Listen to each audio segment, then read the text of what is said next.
Hi guys, it's me, Cy. I am very excited to be coming back this summer to work with all of you in Mammoth. I can't wait. As some of you may or may not know, the show that we're working on this summer is one of my favorites. It is The Merry Wives of Windsor. And the reason it's called The Merry Wives of Windsor is because it takes place in a town in England called Windsor. And there are all sorts of really fun people who live in this town, Windsor. We have some wealthier families, the Pages. You have Mistress Page and Master Page. And you also have their best friends, the Fords, who also have some money. Mistress Ford and Master Ford. And the Pages have a young daughter named Anne Page. And the thing about Anne is she's very young and beautiful, and so many of the men in the town are in love with her and want to get married to her. There's an outsider from France. He's a doctor. His name is Dr. Caius, and he's really crazy. He gets really angry really quickly. He has a really fun accent, and he flies into a fury, and he's in love with Anne Page, and he wants her to marry him so badly. And he has a servant named Rugby. Oh yeah, Jack Rugby, who he likes to yell at and scream at and tell what to do. He is always pushing him, shoving him around. And Rugby, even though he kind of gets yelled at, is still a really good servant and always really happy to be serving Dr. Caius. He also has a maid in his service, and her name is Mistress Quickly. And she's really fun because she's kind of the town gossip. She runs around from place to place to place and lets everyone know what everyone else is up to.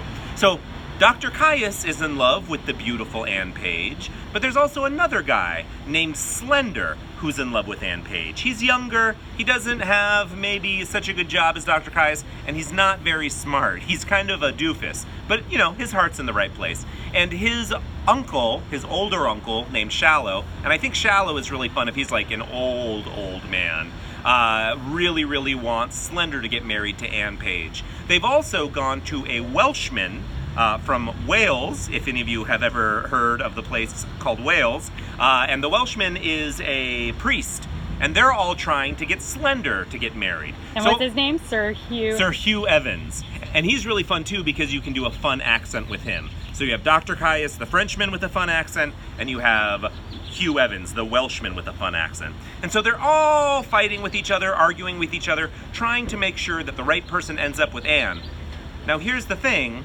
No one has asked Anne what she wants. She has a young man that she's interested in, and his name is Fenton.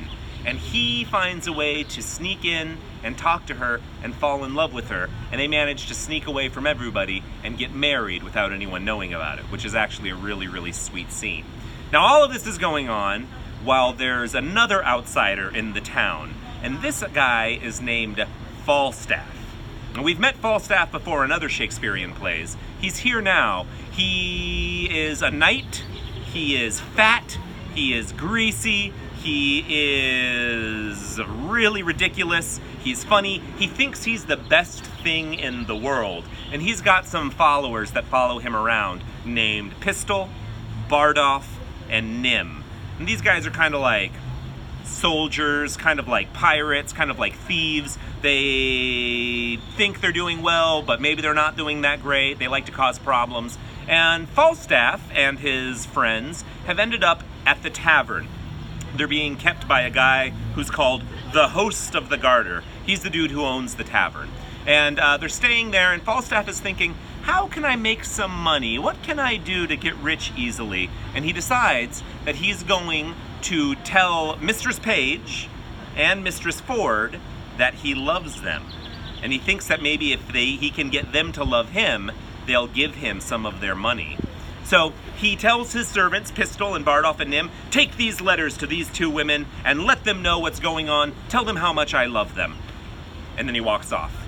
Now these guys are not happy about this. They're like, I don't want to be this guy's mailman. I have all sorts of other things going on. What I'm going to do is I'm going to go tell Mistress Page and Mistress Ford's husbands what's going on. So Master Page finds out that Falstaff is in love with his wife. Not really, he's just pretending. And also, Master Ford finds out. Now Master Page doesn't care. He trusts his wife. He's like, whatever, I'm not worried about it. But Master Ford is jealous. He gets angry really easily, and he decides that he's gonna put on a costume, call himself Brooke, and try to figure out what's going on with Falstaff. Now, the best part, one of my favorite scenes, is the two wives, Mistress Page and Mistress Ford. they know what Falstaff is up to. They're not dumb. They know what's going on. They decide that they're going to play a trick on him.